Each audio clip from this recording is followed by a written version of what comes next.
Hola a todos, aquí les habla Tamar Rottenberg desde Miami. Y esta semana vemos la parashá Tazria Metzorah. Sotrashia Metzorah, ¿de qué se trata? Esta parashá es muy importante porque habla específicamente de varias leyes relacionadas con el nacimiento de un niño, pero específicamente más con las leyes de la Lashon Hara. En esa época, Tazria Metzorah era una enfermedad como una plaga que inicialmente se iniciaba en la casa de la persona. Después se iba a las ropas y después se iba la persona como una lepra cada vez que la persona hablaba la Lashon Hara. Esto quiere decir que todo el mundo se enteraba que esta persona había hablado la Lashon Hara, ¿no? Entonces, yo me pregunto, primero, ¿por qué hoy en día no tenemos esto tan evidente? Y segundo, ¿por qué era tan evidente en ese entonces? Era como humillante, ¿no? Cuando se habla mal de una persona, se dice que es como si estuvieras asesinando a esa persona en vivo. Y la mayoría de las veces que la gente habla de la Lashon Hara, la mayoría de las veces dice, bueno, pero yo estoy diciendo la verdad de lo que pasó. O la verdad de esa persona. En ningún momento estoy diciendo mentiras. Digamos que la Lashon Hara aún es más grave si se está diciendo la verdad, porque se pone en juego la imagen de la persona delante de otras personas. Y vemos un poquito cómo es lo que afecta con esta parashá Tzaria Metzorah. Tzaria es cuando tiene la enfermedad, la lepra, que yo dije que empieza por la casa, la ropa y después a la persona. Y Metzorah es como el proceso de purificación.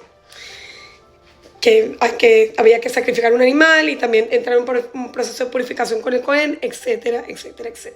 La primera señal de que la persona tenía esta tzazira, que es identificada por el Cohen, se salía de su comunidad, se iba a vivir afuera hasta que esa persona se recuperaba, por decir, estaba en cuarentena. Y esta cuarentena era por algo específico, entonces es un poco vergonzoso. Sabemos que hablar la Lashon Hara es como dije antes, como asesinar a una persona en vivo. Y la mayoría de los castigos del judaísmo en general no son de public shame, o sea, de vergüenza pública. Este es uno de los pocos, creo que el único, que sale como una vergüenza pública, que todo el mundo te ve que tú hablaste la Lashon Hara. Y ver que digamos, hacer el castigo tan evidente. ¿Y por qué eso? Porque cuando uno habla la Lashon Hara, uno deja también a esta persona humillada públicamente a la gente que se lo dice, porque estás dañando la imagen de esa persona, aunque lo que digas es cierto.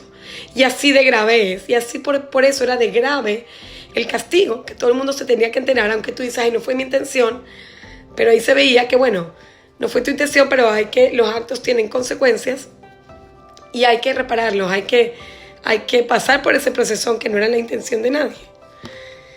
Lo que acaba de pasar ahorita en los Óscares. ¿Qué pasó? Pasó ejemplos de eso un poquito, pasó ejemplos de humillación en público y de independientemente de quién tenga la razón, quién hizo bien o no quién hizo bien, yo creo que ambas personas, tanto Chris como Will, tuvieron su parte de equivocación, porque reaccionaron de alguna manera delante del público, y delante del público humillaron a personas. Entonces, cuando tú tienes humillación hacia ciertas personas, ya ahí se comete un pecado, y se comete el pecado de vergüenza, de shame, ante el público. Y eso es uno de los pecados más grandes que hay. Y por eso toda esta cultura hoy en día de avergonzar al otro, de hacer un poco una sociedad tipo que aprueba lo bully, que este tipo de comedias se dan como que si fuera algo normal. Y Will dijo, no, vamos a poner un parado ya no más. Sí tenía que poner parado, de la manera que lo hizo no era la manera correcta, pero lo que quiero decir es que pensemos muy bien cómo hablemos, cuidémonos de lo que decimos, porque no sabemos cómo la vida de esa persona, ni cómo le estamos dañando su imagen, ni cómo le estamos dañando su autoestima, y aún así si se lo decimos en la cara delante de otras personas. Tenemos que tener muchísimo cuidado a la hora de comentar algo. Para nosotros hoy en día no tenemos Tzaria Metzorah, no tenemos ese castigo tan público, y tengamos un poquito pensar el lado positivo reactivamente cuando escuchamos algún comentario de alguna persona. Tratemos de ponernos en su puesto, de ponernos en sus zapatos y de no juzgar a nadie. Yo creo que con los eventos que han pasado esta semana y en general es muy difícil ante esta sociedad con el social media y todo, tratar de juzgar a alguien solamente porque vimos algo en el social media, o solamente porque escuchamos algo, o solamente porque incluso vemos algo en la televisión o en cualquier media ahorita en vivo.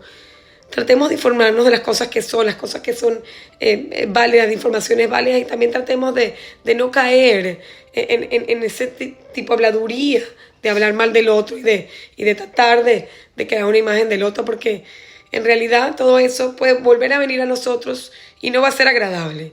Y la verdad tenemos que dar el ejemplo y tenemos que un poquito apartarnos de ciertas cosas que no nos hacen bien. A la final todo eso es como que te impurifica, y a la final yo creo que deberíamos nosotros todos pasar por un proceso de purificación para quitarnos un poco la toxicidad que se está viviendo hoy en día.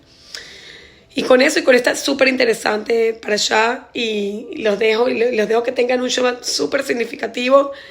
Bienvenidos a Nisan, que va a ser Rosh Chodesh Nisan este fin de semana. Les deseo un Shabbat Shalom y nos vemos la semana que viene.